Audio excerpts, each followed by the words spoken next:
she dragged her down sa social media. I don't know kung sino mas nakakaloka. Yung poster o yung tumanggap ulit ng post. O kung gusto nyo, sabunutan ko na lang yung dalawang yun. They're getting into my blood vessel. Pero nakakaloka.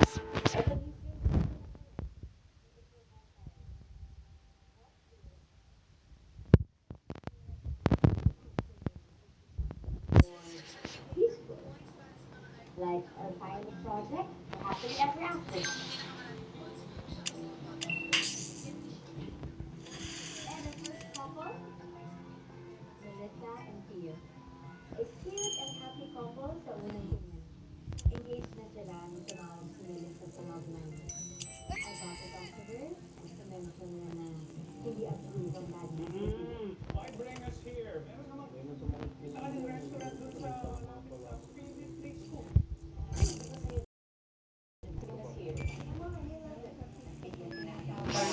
give it a try. Okay. Order, sige. Waiter. Good evening, everyone. Uy, pwede na kaya tayo nalagi ni Togo. Ito si Teo. Kung naaalala mo po. So, waiter. Ito po yung best seller namin sa Gabas. Cook with lemon butter and garlic. Saka special recipe ko po yan, sir. So, nagurado ko po na cook to perfection. Para lang po sa inyo. Ah.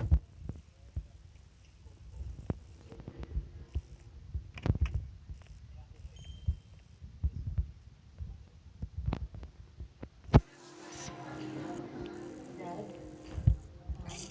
I want to ask for your blessing. Nakakamipon po ako, sir. Konti na lang magiging business partner namin sa restaurant natin. Ang tingin ng Daddy Melissa, hindi deserve si Theo, ang anak niya.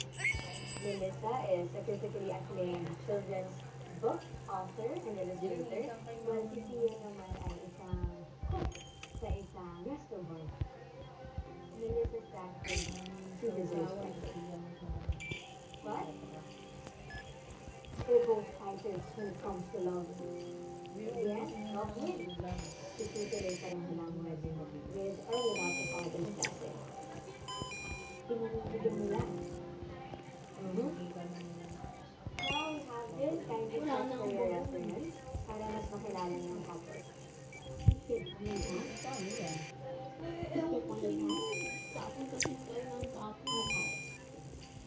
Buti pa sila. Alin?